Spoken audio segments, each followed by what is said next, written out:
죄의 대가인 죽음을 대신 겪으시고 우리를 구원해 주시기 위해서, 내 죄의 대가를 치르기 위해 주님은 채찍에 맞으셨고 나를 대신해서 모욕을 당하셨고 그리고 십자가에서 피 흘려 죽으셨습니다.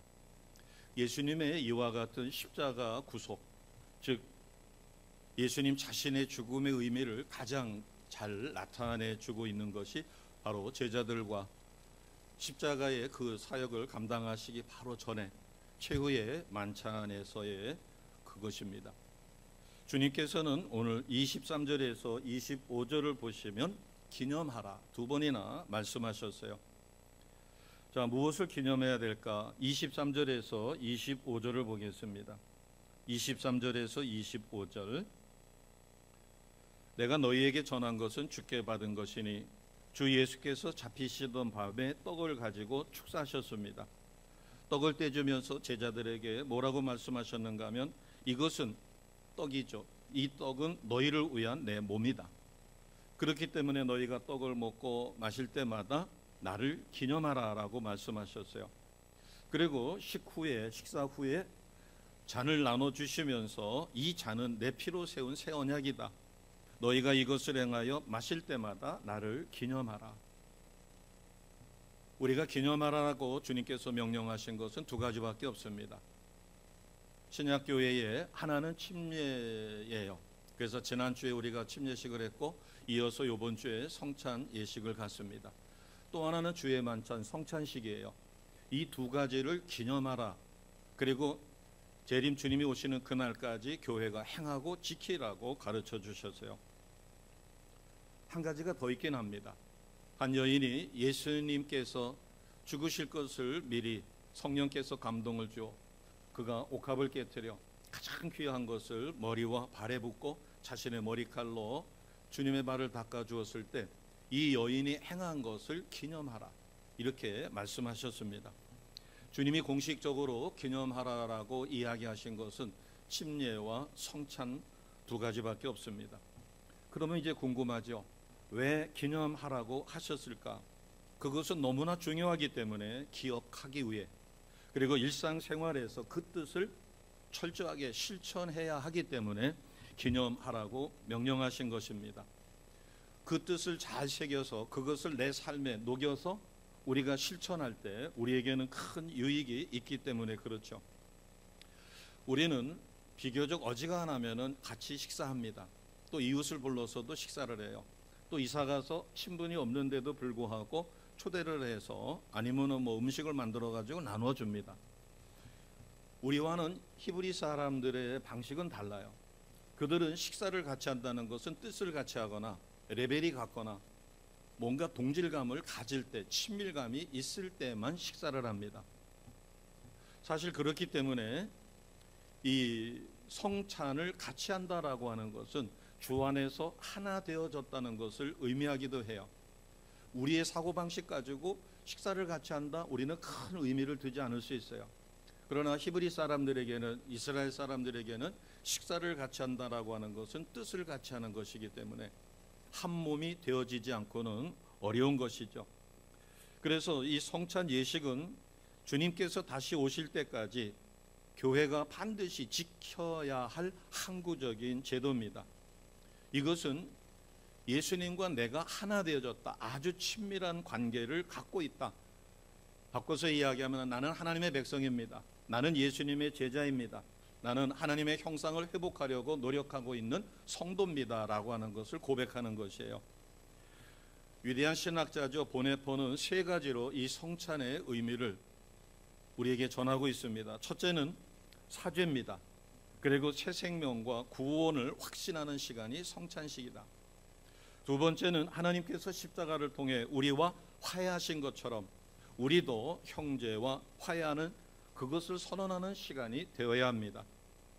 세 번째는 주께서 준비하시는 성찬의 식탁에서 주님의 형제 자매들과 영원한 사귐을 갖는 시간이에요.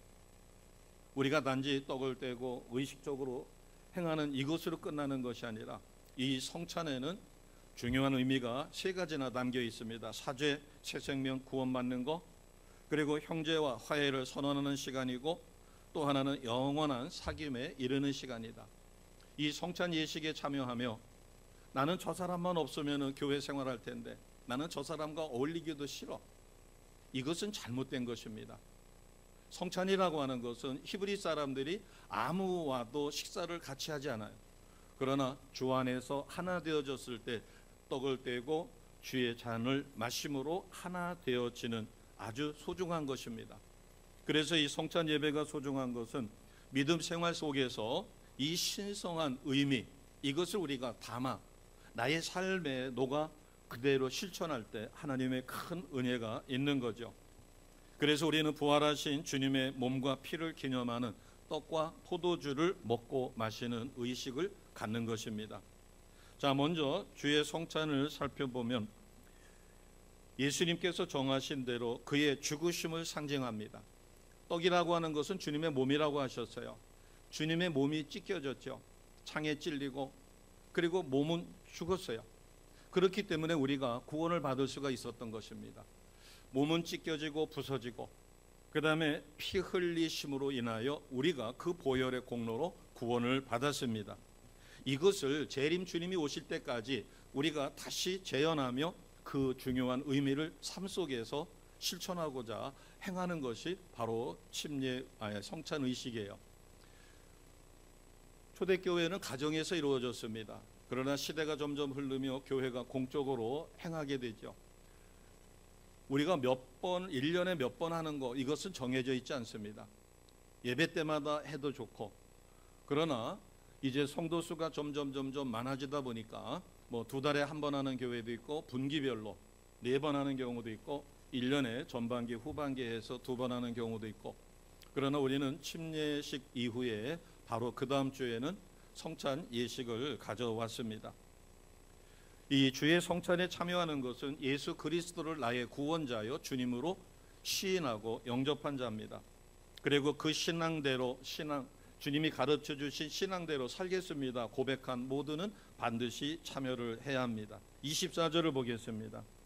24절을 보시면 이것은 너희를 위한 내 몸이다. 엄격하게 떡이 아니라 히브리 사람들은 누룩이 들어가지 않는 밀가루를 거서 그것을 주식으로 씁니다. 그러니까 우리처럼 녹신녹신한 빵이 아니라 깨물면은 바삭바삭 부서지는 그와 같은 빵이에요. 그러니까 의미가 그것을 입에다 넣고 꽉 깨물면은 바스락 소리가 납니다. 주님이 십자가에서 주님이 몸이 부서지는 죽으시는 그것을 깊이 의미할 수가 있죠. 25절을 보게 되면 식사 후에 잔을 나눠 주시면서 이 잔은 내 피로 세운 새 언약이다. 내 피로 세운 언약. 자, 마가복음 14장 24절은 같은 맥락인데도 좀 더 리얼합니다. 자, 마가복음 14장 24절 같이 하겠습니다. 시작. 이르시되 이것은 많은 사람을 위하여 흘리는 나의 피 곧 언약의 피니라. 아멘. 그 언약의 피로 인하여 우리는 하나님과 하나 되어지고 내 죄가 용서받아 하나님의 자녀로 거듭나게 되었습니다. 아멘. 그래서 이 성찬의 의미는 예수님 그 자신의 죽음을 새 언약으로 세우는 그와 같은 제사로 보신 것에 우리가 참여하는 것이에요. 그래서 나는 예수님으로 인하여 구원을 받았고 하나님의 의로운 백성으로 새롭게 창조되었다. 그래서 이 성찬에는 아주 중요한 의미가 주님의 고난을 생각하는 겁니다. 다른 말로는 기념한다라고 할 수 있겠죠. 그리고 예수 그리스도의 피로 죄사함을 받고 그것으로만 끝나는 게 아니라 주님의 부활에 참여해서 우리는 영생을 누립니다. 이것을 받아들이고 고백하며 삶에서 철저하게 실천하고자 하는 것이 바로 성찬의 중요한 의미예요. 그래서 반드시 성찬을 행할 때는 단순히 먹고 마시는 걸로 끝나는 게 아니라 이와 같은 말씀이 수반되어야 합니다.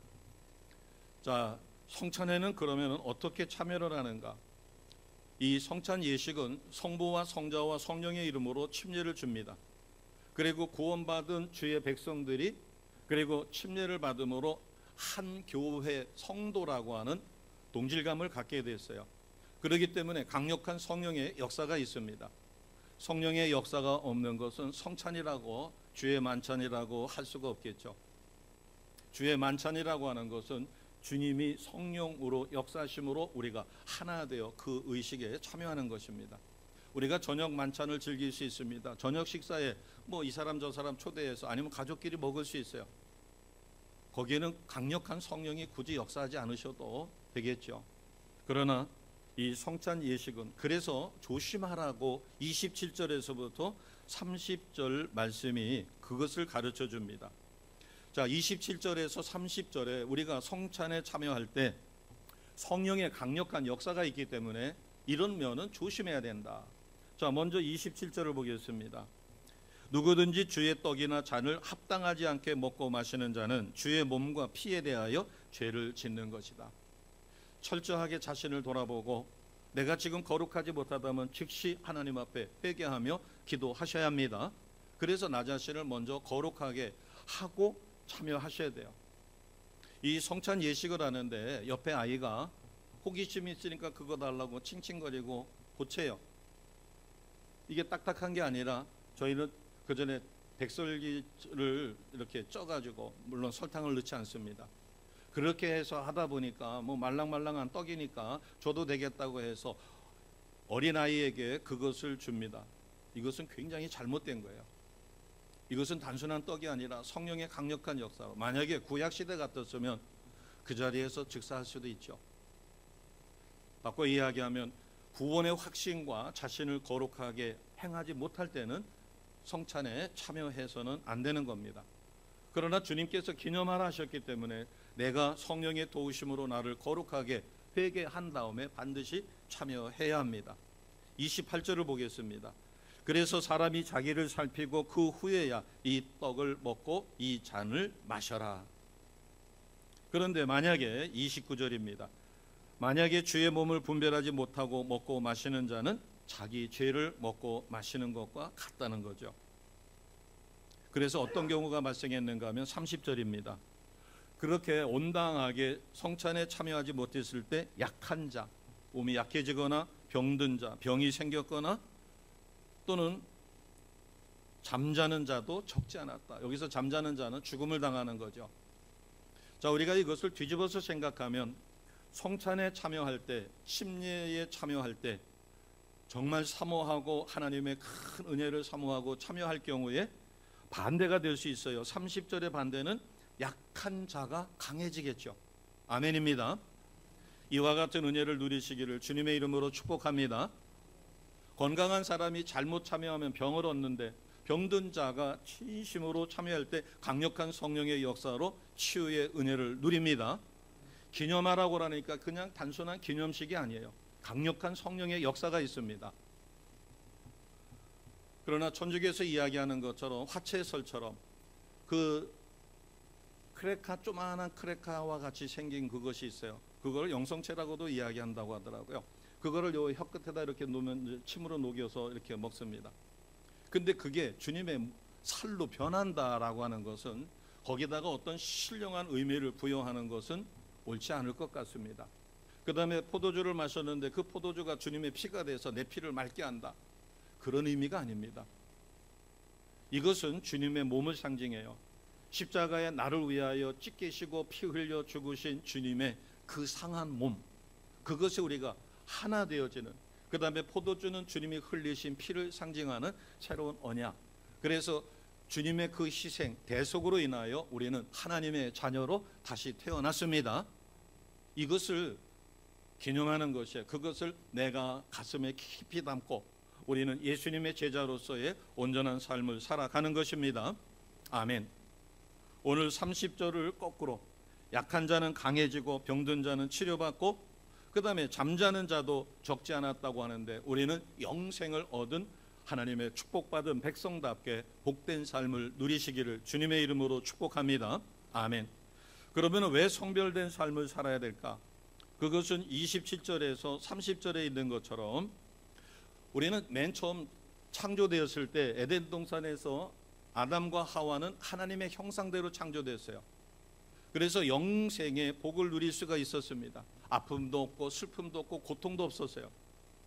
굳이 땀 흘려 일하지 않아도 하나님이 예배해 놓으신 복된 삶을 살았어요. 그러나 아담과 하와가 하나님의 명령을 어겨 선악을 알게 하는 나무의 실과를 취하지 말아야 되는데 그 명령을 어김으로 그 죄의 대가는 죽음으로 왔어요.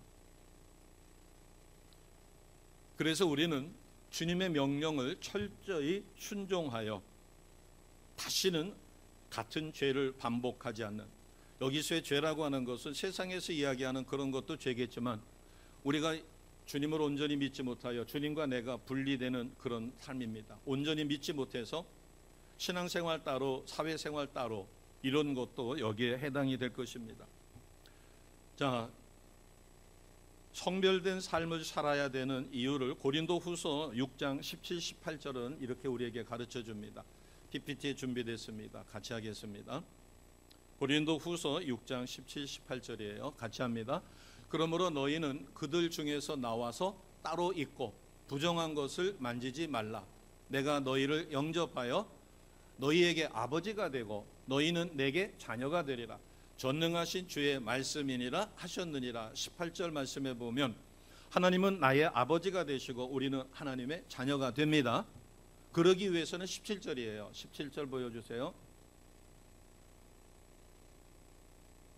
노아 시대에도 세상에 죄가 가득해서 하나님은 노아를 구별하여 그 가정을 통해 하나님의 위대한 사역을 다시 시작하셨어요. 우리가 살고 있는 지금 이 시대 얼마나 악해요.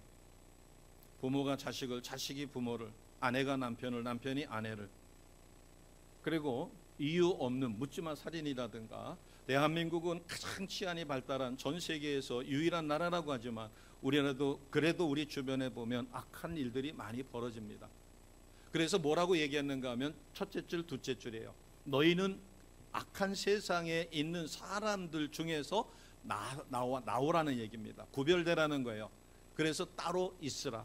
여기서 따로 있으라고 해서 격리된 생활을 하는 게 아니라 세상이 악하다고 해서 그 세상 악한 것을 그대로 닮아 답습하지 말라는 것입니다. 그리고 부정한 것을 만지지 말라. 여기 부정한 것을 만지지 말라는 것은 구약의 율법적인 거죠. 구약의 백성들이 자기 죄를 해결하기 위해서는 성전으로 가야 합니다. 성막으로 가요. 자기 죄를 전가시켜 희생의 피를 흘려야 될 짐승을 가져가요. 가난한 사람은 비둘기를 가져가고 좀 저기한 사람은 양을 가져갑니다. 그래서 아무 흠이 없이 하나님이 받으실 만한 양을 끌고 가요. 그래서 성전에 가면 제사장이 반겨줍니다. 그러면은 제사장이 붙들어 줄 때 그 양 머리에다가 자기가 가져간 재물 양 머리에다가 손을 얹어요. 그리고 하나님 앞에 기도하는 겁니다. 하나님, 제가 이러이러한 죄를 졌습니다. 제 죄는 피 흘려 죽어야 되는 죽음의 대가이지만 제 죄를 이 희생의 제물에게 전가하니 이 제물의 피를 받으시고 나의 죄를 용서해 주옵소서 하고 전가시키는 안수기도를 합니다. 희생의 제물에게 양을 가져갔으면 양에게 하는 거예요. 그런 다음에 제사장이 잡아주는 게 아니라 자기가 옆으로 가가지고 대동맥을 끊습니다. 칼로 대동맥을 끊어서 옆에 그릇에다가 피를 다 받아요. 저는 전에 토끼도 잡아보고 어머니가 그 다른 거는 참 잘하시는데 그거 잡을 때마다 진저리를 치셔요. 그리고 아버지가 해주셨는데 아버지가 바쁠 때는 어머니가 저한테 부탁을 해요. 그래서 저도 이렇게 못하게다가 올려놓고 그 손도끼나 이런 걸로다가 닭목을 탁 쳐가지고 그러면 막 피가 튀어요. 그래서 꾀를 냈는데 아버지가 그러지 말고 대못을 정수리에다가 이렇게 하면은 조용하게 잡을 수 있고 날개 쭉지를 잡아서 거기를 쳐도 되는데 뭐 하여튼 그리고 이제 이렇게 껍질을 벗기고 이러다 보면은 특히 뜨거운 물에다가 튀기게 되면은 그 비린내가 비릿하고 납니다. 더군다나 양이 살아있는 거예요. 기절시킨 게 아닙니다. 그 목을 따서 피를 다 받아내면 그 비린내가 얼마나, 물론 양은 움직이지를 않고 돼지 같으면 난리가 나죠. 막 소리 쳐서 동네 사람이 다 알아요. 그러나 양은 하면서 꿈틀꿈틀하면서 끝까지 있어요. 피를 다 흘리고 그런 다음에 배를 가릅니다. 그리고 껍질을 벗겨내고 내장을 다 꺼내고 본인이 해야 돼요. 죄 지은 사람이 죄사함을 받기 위해서. 그러니까 손에는 피가 묻겠죠. 피가 튀겠죠. 비린내가 말도 못하게 진동을 하겠죠. 그런 과정에 내 죄가 이렇게 처참한 죽음으로 갚아야 되는 것인데 나를 대신해서 이 희생의 짐승이 죽는구나라고 생각하면 다시는 죄를 짓지 말아야지. 그 번제를 드리면서 얼마나 다짐하겠어요. 그래서 두 번째 줄에 보니까 뭘 만지지 말라는 거예요? 부정한 것을 만지지 말라. 여기서 부정한 것은 우리가 하나님 보시기에 기뻐하지 않는 모든 것을 의미합니다. 그래서 우리가 성찬 예식에, 주의 만찬 예식에 참여할 때 단순한 기념식이 아니라 주님이 명령하신 그 뜻을 잘 기억해서 우리가 삶 속에서 그것을 실천하는 것이에요. 그것을 고린도후서 6장 17절에 나와서 따로 있으라. 세상과 성별된 삶을 살라는 거죠. 부정한 것을 만지지 말라.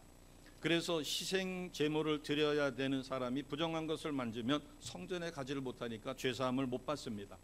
또 반대로 대속죄일날 대제사장이 하나님 앞에 백성의 모든 죄를 용서받아 복을 빌어줄 때 성전에 못 가니까 그 복을 못 받는 거예요. 그래서 거룩한 것이 아니면 그들은 만지지 않고 부정한 음식은 먹지를 않습니다. 자, 어떻게 이것이 가능할 수 있을까? 구약시대는 희생의 제물로 했지만 신약시대는 예수님께서 하나님의 희생의 어린 양이 되어 나를 대신해서 십자가에 죽으셨습니다. 그 공로로 우리는 하나님 앞에 나아갈 수가 있는 것이에요. 자, 이것을 로마서 3장 25절에 이렇게 기록되어 있습니다. 같이 선포하겠습니다. 이 예수를 하나님이 그의 피로써 믿음으로 말미암는 화목제물로 세우셨으니 이는 하나님께서 길이 참으시는 중에 전에 지은 죄를 간과하심으로 자기의 의로우심을 나타내려 하심이니. 아멘. 그의 피라고 하는 것은 예수님입니다. 성자 예수님.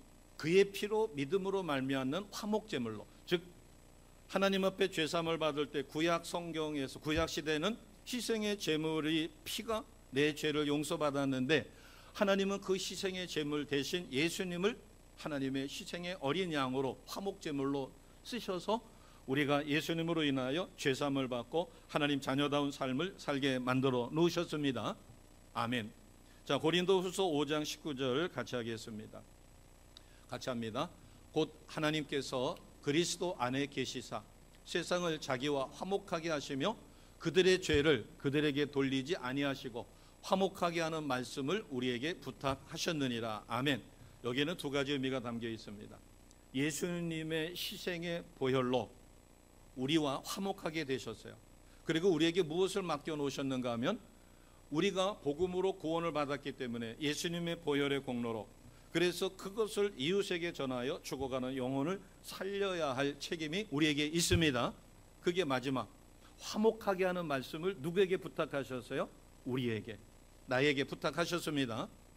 그래서 우리가 진실로 구원받고 성찬 예식에 참여할 뿐만 아니라 예수님의 거듭난 제자로 산다는 것은 때를 얻어 가만히 있으면 때가 없습니다.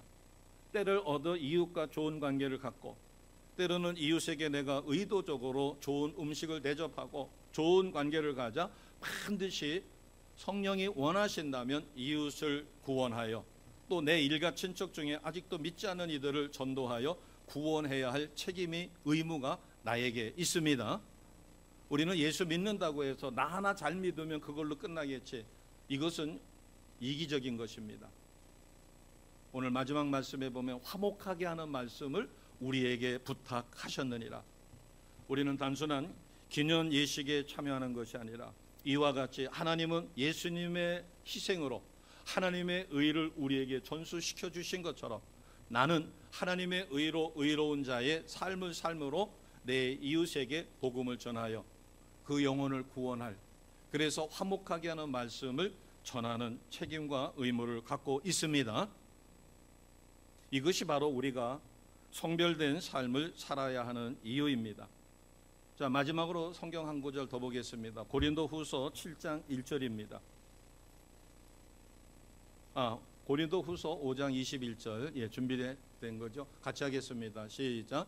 하나님이 죄를 알지도 못하시는 이를 우리를 대신하여 죄로 삼으신 것은 우리로 하여금 그 안에서 하나님의 의가 되게 하려 하심이라. 아멘. 그 안이라고 하는 것은 예수님을 믿음으로, 예수님을 나의 구원자 주님으로 영접함으로 하나님의 의로운 자로 인정받아 의로운 삶을 사는 것입니다. 자, 고린도후서 7장 1절입니다. 그래서 우리는 이렇게 살아야 되는 것이에요. 같이 합니다. 그런즉 사랑하는 자들아, 이 약속을 가진 우리는 하나님을 두려워하는 가운데서 거룩함을 온전히 이루어 육과 영의 온갖 더러운 것에서 자신을 깨끗하게 하자. 아멘. 자, 고린도후서 7장 1절 기억하시고 암송하시며 이 말씀대로 거룩함을 그냥 이루는 것이 아니라 어떻게 이루셔야 돼요? 온전히. 거룩함을 온전히 이룬다는 것은 우리는 누구를 닮아가는 삶을 살아요? 예수님을 닮아가는 삶을 삽니다. 그래서 우리가 전에 그렇게 이야기했죠. 예수님을 온전히 닮는 것은 예수님처럼 생각하고 예수님처럼 보고 예수님처럼 듣고 예수님처럼 말하고 예수님처럼 느껴 우리는 예수님처럼 행동하시는 것입니다. 아멘. 이런 삶이 거룩함을 온전히 이루는 삶이에요. 그래서 성찬 예식을 행할 때마다 우리는 저 의미를 생각하여 나의 삶을 거룩하게, 그래서 하나님을 두려워하는 가운데 이렇게 했어요. 하나님은 사랑의 하나님입니다. 그러나 하나님은 진노의 하나님이기도 해요. 질투의 하나님이기도 하십니다. 물과 기름이 섞일 수 없어요. 빛과 어둠이 공존할 수 없어요. 우리에게 어둠이 있다면 성령의 빛으로 어둠을 쫓아내야 합니다. 이것이 거룩함을 온전히 이루는 것이에요. 그래서 보시게 되면 육과 영의 온갖 더러운 것에서 나 자신을 깨끗하게 하여 성별된 삶을, 분별된 삶을 사셔야 합니다. 아멘. 하나님을 사랑하노라 하면서 내가 용서 못하는 게 있어. 나는 저 사람만 없으면 신앙생활 하겠는데, 난 저 사람 꼴 보기 싫어서 신앙생활 못해, 한 목장 못해. 이거는 성경 말씀을 무지해서 몰랐다면, 그러나 알면서도 그렇게 한다면 이것은 바른 것이 아니죠. 온갖 더러운 것에서 자신을 깨끗하게 해야 돼요. 우리는 말씀 따라 철저하게 살아가야 합니다. 그런데 우리가 한 끼 식사를 맛있게 정말 배불리 먹었다고 그래가지고 1년 내내 식사를 안 할 수 없잖아요. 마찬가지로 우리가 큰 은혜를 얻었습니다. 그런데 한 번으로 내가 습관이 바뀌고 나의 삶의 모습이 바꿔지지는 않습니다. 그래서 오늘 이 말씀을 우리는 기억하되 지속적으로 그 말씀을 붙들고 삶의 현장에서 적용하도록 최선을 다합니다. 그러다 보면 내가 얼마나 연약한 존재인가를 알게 되는 거예요.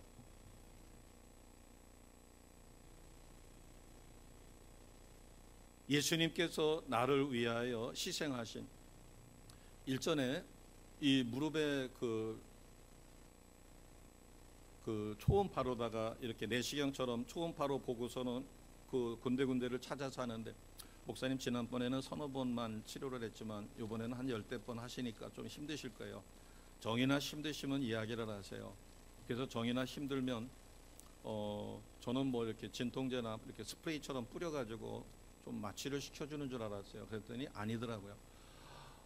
어떤 거는 너무 아픈데 움직이면 안 된다고 그러니까 막 진땀이 바작바작 나는 거예요. 근데 무슨 생각을 하는가 하면, 그래, 나는 이 쪼매는 침이 들어가서 주사 바늘로다가 물도 빼내고 이렇게 약을 투입하는데도 이렇게 힘들고 고통스럽고 온몸에 막 진땀이 나고 빨리 끝났으면 하는데, 주님이 십자가의 그 고통은 얼마나 컸을까, 이 생각을 하면서 주님 죄송해요. 제가 평소에 살면서 큰 고통을 느끼지 않다 보니까 주님의 고통을 거의 잊고 사는군요. 내가 육식적으로 아무리 힘든 일을 했어도 그것이 주님의 십자가 고난하고 비교할 수 있을까? 또 내가 누구에게 모욕을 받았더라도 죄 없으시고 하나님 자신이신 예수님이 갈대로 침을 맞고 손등으로다가 모욕을 당하고 침뱉음을 당하고 그런 모욕, 내가 세상에서 겪었던 모욕과 그것을 비교할 수 있을까? 그리고 주님을 생각하며 주님의 제자답게 살아야 되는데 매일 매 순간순간 1분 1초도 정말 주님이 기뻐하시는 삶만 나는 살고 있는가 생각해 봤을 때 하나님 앞에 회개해야 될 게 한두 가지가 아니죠. 원죄는 우리는 용서받았습니다. 그러나 뜻대로 살지 못하는 것, 이것도 전부 다 우리는 죄로, 자범죄로 봤었을 때 철저하게 회개해야 되죠. 한 번으로 끝나는 게 아니라 생각날 때마다, 또 회개로 끝난 게 아니라 회개는 돌아서는 것이에요. 다시는 같은 실수, 같은 반복을 하지 않는 것입니다. 그래서 오늘 우리는 성찬 예식에 참여하면서 습관적으로 내 행실이 바뀔 때까지 우리는 지속적으로 오늘 대속의 의미와 나를 위하여 희생하신 주님의 몸과 피를 상징하는 떡과 포도주를 취하면서 우리는 말씀 붙들고 생활하고 그 말씀이 나의 삶에 녹아 내 삶이 변하도록 우리는 기도해야 합니다. 아멘. 그리고 이것은 반복 훈련이 필요한 것이에요. 그래서 우리가 매일 기도하고 매일 기도의 자리에 찾아서 하나님 앞에 최선을 다하는 것입니다. 오늘 성령께서 인도하시는 대로 나의 지난 날들을 되돌아보기 바랍니다. 그리고 후회되고 하나님 앞에 용서를 구해야 할 것이 있으면 이 시간 철저하게 용서를 구하고 잠시 후에 성찬에 참여하시기 바랍니다. 주님은 나를 위하여 그 많은 고통을 겪으셨고 자신의 목숨까지 주셨는데 나는 지금까지 얼마나 이기적인 삶을 살았는가. 주일 성수 한 번으로 나는 나 할 것 다 했다라고 생각하고 살지는 않았는가. 만에 하나 재림 주님 앞에 내가 섰었을 때 주님이 나는 너를 모른다든가 아니면은 내가 너에게 이렇게 많은 것을 주었는데 너는 나를 위하여 너무 인색하게 살았구나 책망받지 않을까. 때로는 내가 너무 나태한 삶을 살지 않았는가. 나는 내 고집대로 살지 않았는가. 성령은 강력하게 역사하여 기도의 자리에 나와 기도해야 되겠다고 하는 감동을 주는데 그 감동을 나는 묵살하지 않았는가. 내가 회개하도록 성령께서 나에게 회개의 영을 부어주셨는데 나는 건성으로 하지 않았는가. 나 자신을 주님 앞에 거룩한 순결한 신부로 온전히 드려지 못했음을 이 시간 반주에 맞춰 우리가 잠시 진심으로 기도하시겠습니다. 같이 성령께서 인도하시는 대로 기도합니다.